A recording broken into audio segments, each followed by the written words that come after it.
Welcome back, everybody, to another Tuesday morning. Always so good to be with you and have my friend and trusty companion here on the side. Matt, welcome back. Thank you. Good to be here. hmm Last week, Matt led us down a path as we were talking about head trash, where Matt led us down this path of talking about the decisions we make. And we said, that sounds like something we might want to talk about next week. So today we're going to talk about the decisions we make and how they determine the outcomes and of our future.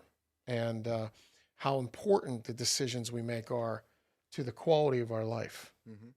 And, for many of us, when we hear the word decisions, we think about these big, impactful ones, where we live, who we marry, where we go for employment.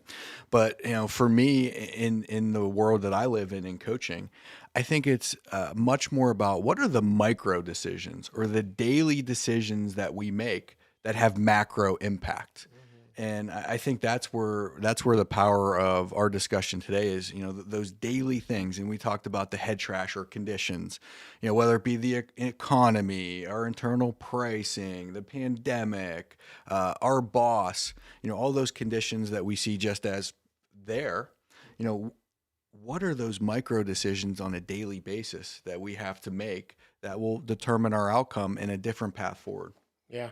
And those are the ones we make. I mean, it's rare to make the big decisions, right? It's rare that we have to make the big decision about housing, as an Hmm. example. We recently moved.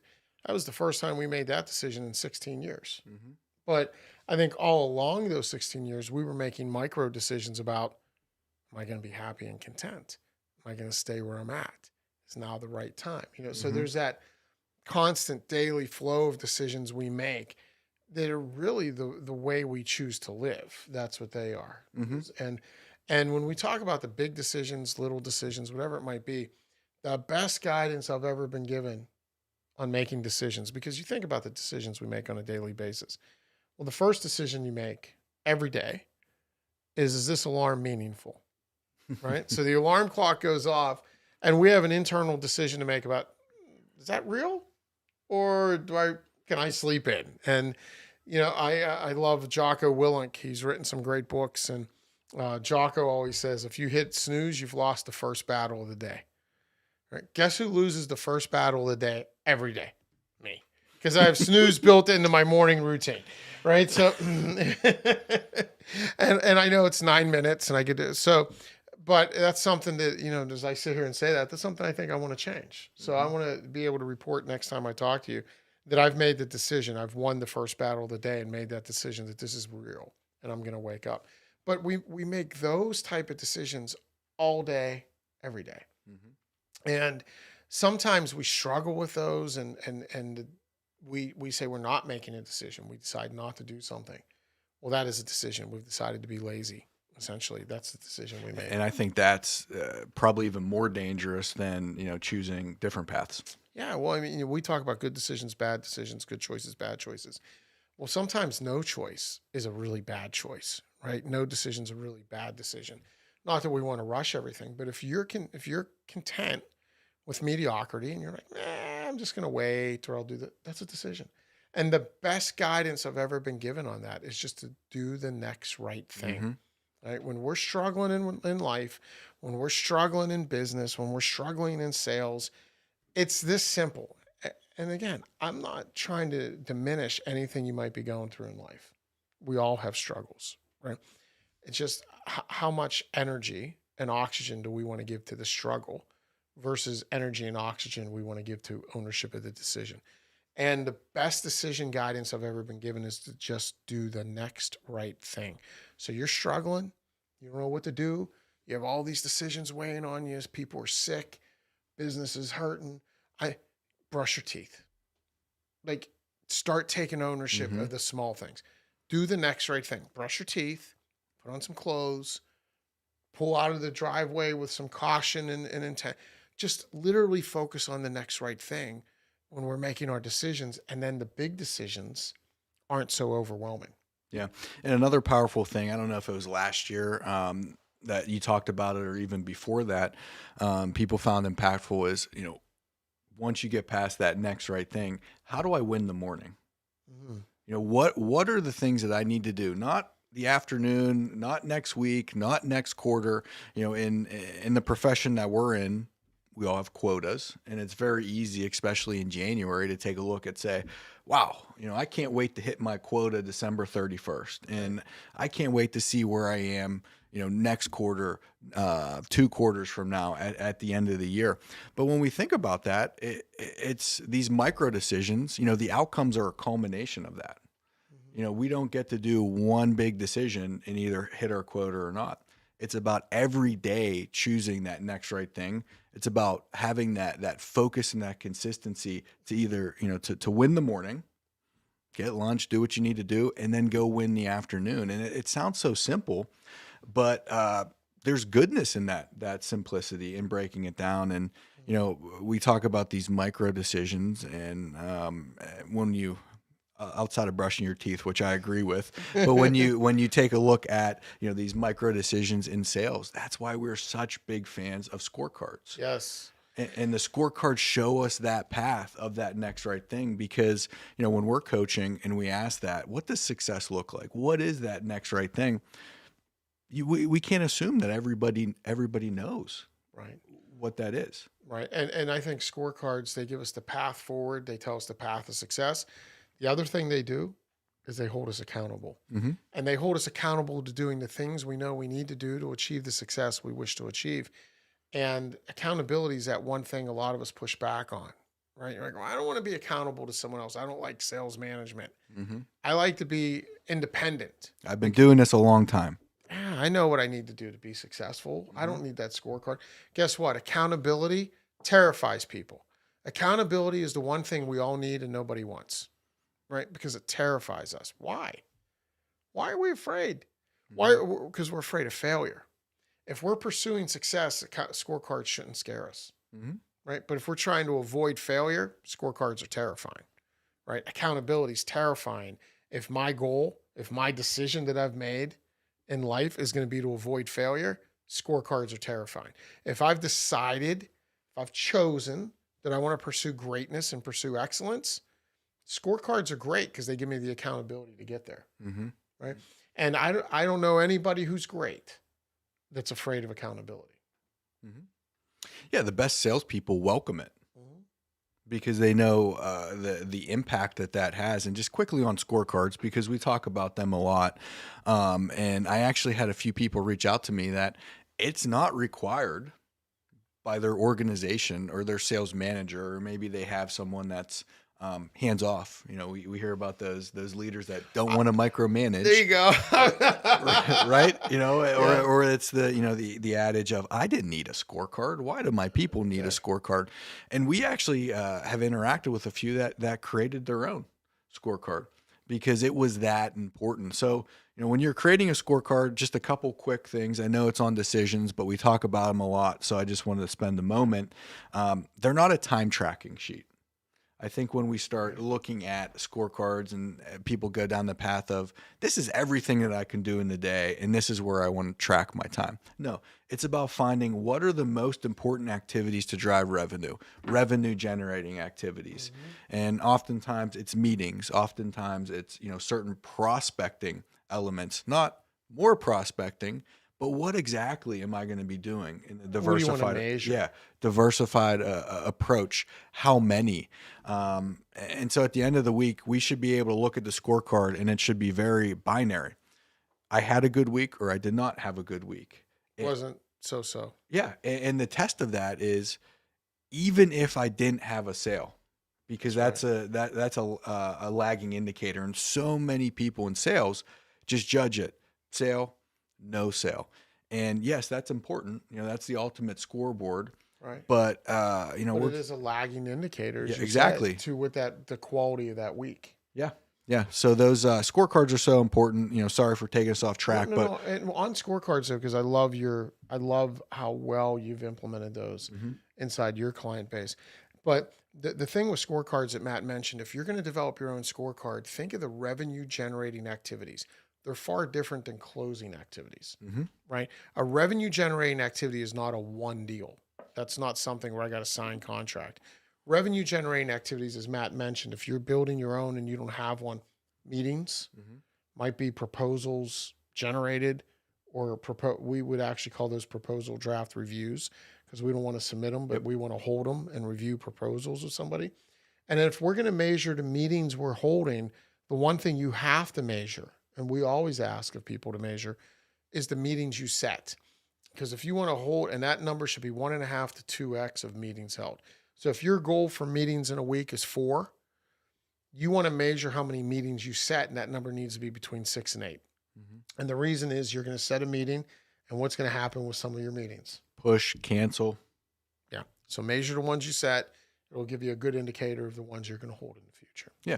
And one final thought on that, because as I mentioned, the trap of a scorecard, a lot of people start, they take a look at their week and they're like, wow, I did so many other things. And, my time went elsewhere. Yeah. And it becomes more of a time tracking sheet rather than a path or a plan with revenue generating activities. But I view a scorecard as, proactive. How do we use it to set our goals? That's right. To set our week, allow it to be fluid, allow those to change, because that's realistic if you're around a holiday, or that's realistic if you have a lot of proposals to get out.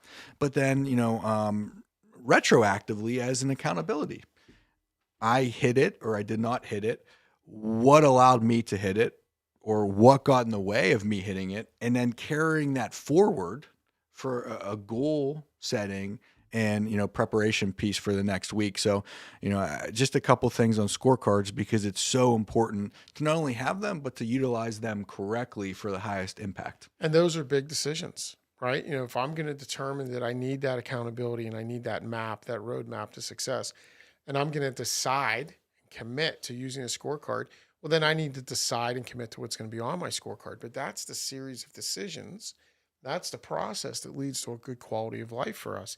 The other decisions that we make throughout the day are who we determine to spend our time with. Mm-hmm. That's a decision, right? Who do we want to be around? How do we want to spend our time? Where do we want to spend our time? I ahead of the game on you because I knew you were going to bring that up. I just know you so well.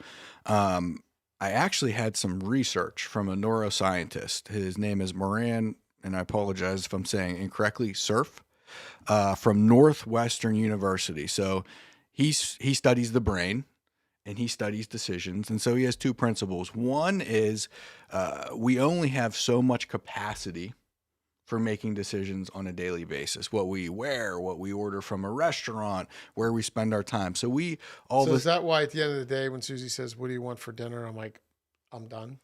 Food. I'll take food. Can't make decisions. Your call. Just tell me where I'm driving. Yep. Okay.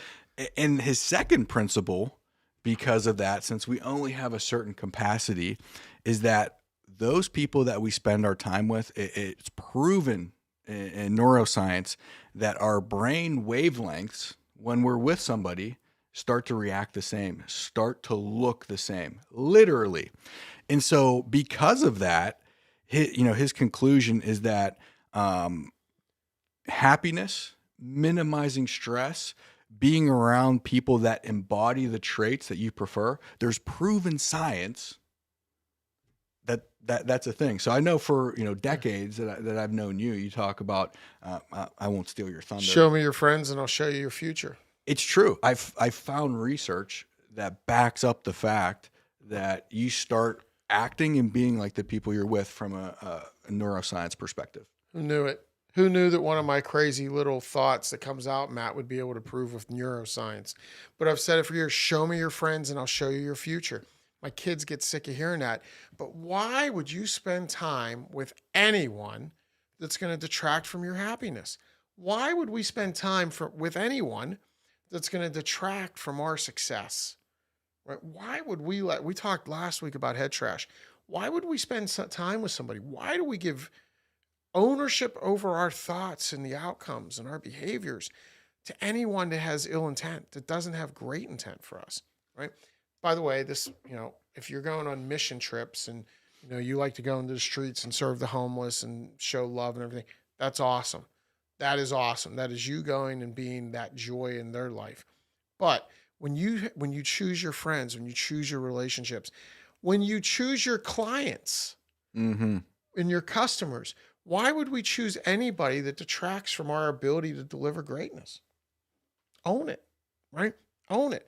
And when we look at people around us that are struggling, when we look, and we all know somebody that can't get a break, right? We all know somebody who just lives in perpetual desperation. Yeah, sometimes bad things happen to really good people. And that's what I used to tell myself. When I was at a period in my life when things weren't going the way I wanted them to go, when I wasn't having the joy and success I wanted, I was, oh Lord, why did bad things happen to good people like me? Do you want to know why? My decisions were horrendous. Horrendous. You can't make horrendous decisions and expect good outcomes. It's impossible. Totally non-congruent, right? And then we look at other people and we're like, wow, why do good things always happen to them? Right? Why do they have such joy in their lives? Why do so many good things come their way? Why do they always seem happy? Look at the quality of their decisions. Yeah. Or they're lucky. Yeah, they're lucky. That's right. They're lucky. Or they just make better decisions than you, right? If you make great decisions, you're going to live a great life. The quality of our decisions determines the outlook of our life, or the outcome of our life, the quality of our life. Well, before we rehash Bill's poor decisions of decades past, I have next week's show. Yeah. I put some thoughts down on these. We talked about these micro decisions, and just to spell a few out. A micro decision in the moment of, can it wait? Can something wait? Because on-time management is a big principle that for a lot of salespeople that I work with, they want to be helpful. They want to do something outside of the revenue generating activities. They want to feel busy.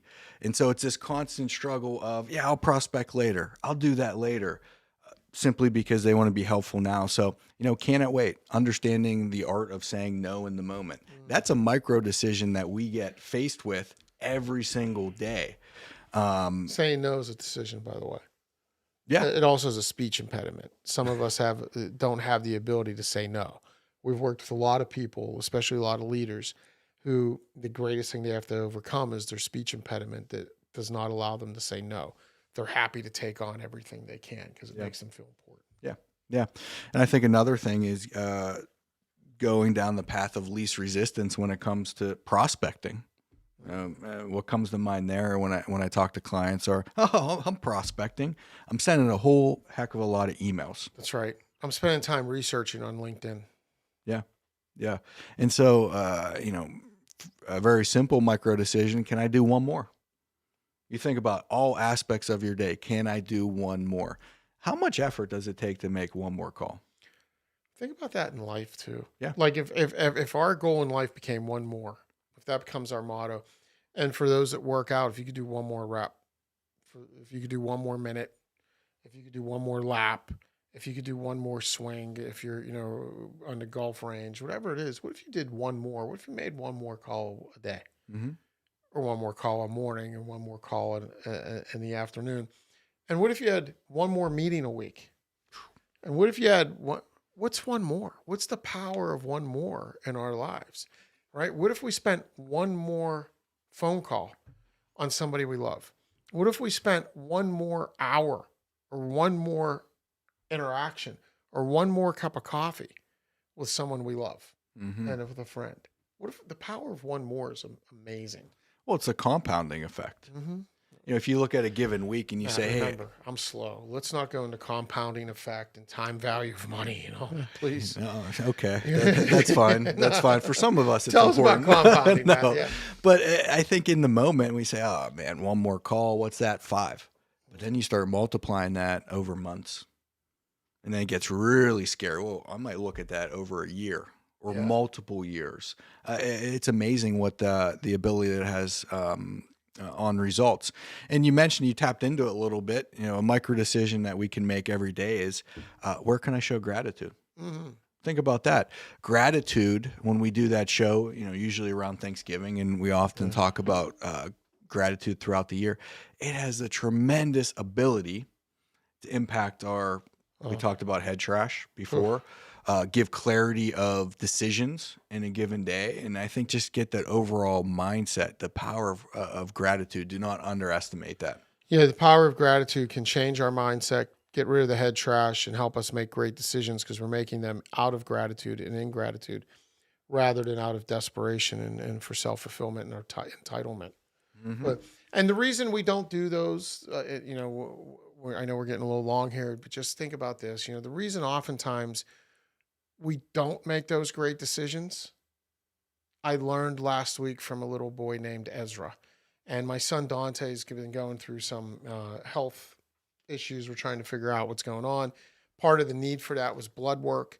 So we're in the lab waiting to get blood work done at this pediatric hospital. And Dante's 17 years old, almost full beard, 6'1", 235 pounds, looks like one of the dads. And there's all these other little 2 and 3 Did they offer him a lollipop Yeah, when right. he was there? They offered him a beer. It was like, so you got all these like other kids running around, and there's Dante sitting there. I always say he looks like Elf when he goes to the pediatrician. And this little boy named Ezra was sitting there, and they called his name for him to go back for his test. And poor little Ezra's with his mom, wearing his mask. He's probably 3 years old. I don't think he was 4. And Ezra started yelling when they called his name to go back. I don't want to. I don't want to. I don't want to. And he had tears and he was terrified. And all he could yell was, I don't want to. I don't want to. I don't want to, over and over and over. And the woman who was taking him back was so kind. And Ezra's mom had the presence and peace of mind to say, Ezra, don't you want to ask her name? And he asked her name, and he got some clarity. And he walked through that door with bravery to go and see the magic wand, as they told. So I guess he was having an ultrasound. But Ezra probably had some bad experiences in the past. And Ezra's probably had some pricks and pokes and blood taken or whatever it might be. And it was that fear of the past that was overtaking Ezra's present moment that brought a lack of clarity. He was going to have an ultrasound. There's no pain associated with ultrasounds. But if the past experiences we have brought us pain, it's going to impact our ability to make good decisions in the present, because we're going to be flooded with that bad history, right? Yeah. So if you have bad history, if you find yourself not wanting to make one more call because you don't like the rejection you get, if you find yourself not wanting to do these things because it's safer to stay unharmed, it's safer to say, I have opportunities in my pipeline versus seeing them go away. If it's safer to not tell somebody you love them because they can't then not say it back, right? If you get into these situations where the bad past and your troubled history that's filled with pain gets in the way of making good decisions in the future, you have the ability to change that. Mm-hmm. Do the next right thing. Pick up the phone, get the appointment, reach out to someone you love, make a great decision today so that you can have a better future.